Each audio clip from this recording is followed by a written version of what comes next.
Assalamualaikum warahmatullahi wabarakatuh. Saya pikir bangsa Indonesia harus menyimpan semua dokumen elektronik hari ini, siapa-siapa yang hadir di tempat ini. Karena saya menganggap orang-orang inilah yang menyelamatkan bangsanya.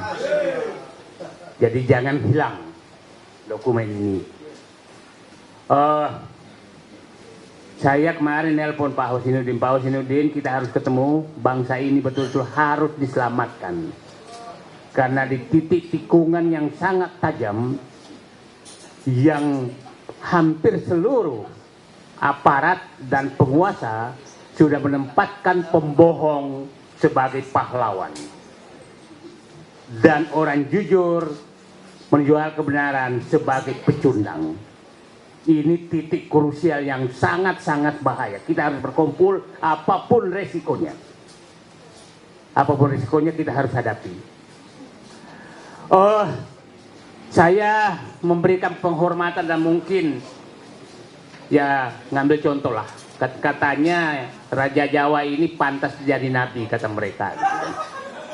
Tapi ada yang menyatakan bahwa ini ada iblis yang dikirim dari neraka.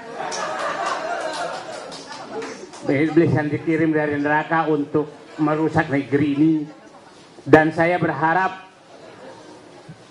teman-teman ini adalah malaikat-malaikat melawan iblis itu. Ya, Dr. Suryo tidak lelah hampir 24 jam untuk berjuang, dan saya nggak tahu istrinya ngomong apa. Ya, yang kedua Dr. Tifa, seorang perempuan yang sangat tangguh dengan berbagai tantangan. Dr. Rismond tahu-tahu muncul dari Jepang datang ke Sumatera Utara, diterbangkan memperbaiki Jawa. Kemudian ada Pak Rizal Fadila, kita tahu ini adalah pejuang dari dulu, tidak pernah kendor apapun. Ibu Kurnia, perempuan tangguh. Egi Sudana, saya hanya penggembira di luar. Dan kita semua akan ada di belakang bapak-bapak. Insya Allah, bapak jangan kendor satu senti pun. Ijazah palsu, menurut saya ada 5 kebohongan yang mau disembunyikan oleh mereka. Bukan hanya Jokowi. 1, kebohongan identitas diri Jokowi sendiri, itu yang dia paling takutkan terbuka. Identitas diri kan kita tahu ceritanya sebenarnya, dan kalau ini terbuka maka kita tahu siapa yang membentuk Joko Widodo sebenarnya. Saya pikir publik udah paham. Yang kedua adalah kepalsuan dan kebikin kepalsuan putranya yang menjadi wakil presiden. Itu juga kalau ini terbuka, ini akan terbuka siapa dia sebenarnya, dan kepalsuan terhadap dinasti ini akan terbuka semua. Yang kedua, ketiga adalah kepalsuan pemilu yang sudah dilakukan oleh dia, itu juga akan terbuka. Kebohongan itu akan terbuka. Yang keempat adalah kebohongan korupsi yang ribuan triliun, itu akan terbuka. Ribuan triliun korupsi yang terjadi selama rezim Joko Widodo.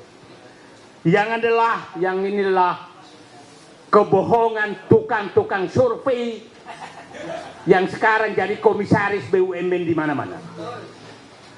Jadi kita akan membongkar 5 kebohongan. Jadi jangan heran bahwa musuh kita banyak sekali, karena banyak sekali yang terancam. 5 kebohongan tadi saya ulangi: kebohongan identitas pribadi Joko Widodo, kebohongan terhadap putranya yang jadi wakil presiden, kebohongan pelaksanaan pemilu selama ini, kebohongan korupsi ribuan triliun, dan kebohongan survei-survei yang dilakukan selama ini. Ini 5 kebohongan. Nah, yang akan ditutupi sebenarnya. Jadi memang musuh kita sangat-sangat berat karena penikmat kebohongan ini itu mulai dari istana sampai ke lurah. Lurah. Itu ya semua. Nah, haram. Nah, di posisi seperti ini saya meminta kepada seluruh rakyat Indonesia 3 hal. Mari kita turun semua untuk membela kebenaran ini dan menggusur kebohongan yang hanya dilakukan oleh satu keluarga dari Solo. Masa kita kalah? Itu komandannya. Yang lain itu anak semua. Nah, saya pikir bapak-bapak jenderal pasti mendidih mendengarkan masa kita kalah sama satu dinasti yang tidak jelas. Ya. Yang kedua, kepada seluruh aparat, berhentilah aparat hukum menjadi pelindung. Pelindung daripada raja bohong ini. Betul-betul adalah hati nurani kalian. Saya berharap 3-4 orang yang pernah jadi pelaku utama raja bohong ini mengakulah. 2-3 orang saja mengaku, saya pikir Anda akan jadi pahlawan menyelamatkan bangsa ini. Jangan sembunyikan terus. Yang terakhir kepada Presiden Prabowo, kalau tidak mampu memihak kepada kebenaran, minimal Bapak diam saja, nggak usah melindungi. Kalau memang tidak mampu, karena sering sekali ada kode-kode dari Solo itu langsung letoi lagi. Percayalah, kalau Bapak membela kebenaran, rakyat akan ada di belakang Bapak. Tapi apabila Bapak takut terus dari raja bohong, maka batas rakyat juga ada sabarnya. Kami masih menaruh harapan pada Bapak, tapi rakyat juga ada batasnya. Kalau raja bohong ini selalu diistimewakan, maka rakyat akan keluar dengan hati nuraninya. Hanya itu saja dari saya. Hari ini titik tikungan yang sangat tajam. Kepada seluruh rakyat Indonesia, bersatulah menggusur raja bohong ini untuk menyelamatkan negara. Mulai dari Sabang sampai Merauke, turunlah, jangan diam demi bangsamu. Coba kita lihat, mulai kemarin di Aceh coba diganggu oleh menantunya, di Papua dia coba ganggu lewat lewat oligarkinya dan lewat yang memberikan Raja Jawa, yaitu Bahlil. Jadi semua tinggal menunggu waktu akan dihancurkan oleh mereka kalau kita diam. Saatnya melawan. Bismillahirrahmanirrahim. Assalamualaikum warahmatullahi wabarakatuh.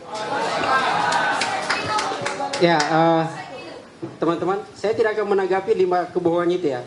Tapi ini mengingatkan bahwa kalau teman memiliki informasi, ada kasus korupsi di Pertamina, dugaan kasus korupsi 286 triliun. Hampir setengah triliun kan gitu. Itu baru satu kasus. Celakanya bukannya diperbaiki, tapi komisarisnya adalah dari para lembaga survei. Saya ke Pak Majen Sunarko, saya persilakan. Majen Purnawirawan gitu ya. Dan saya ingatkan, alhamdulillah, kumisnya masih mempesona, nggak ada yang berani. Jadi nggak ada yang berani.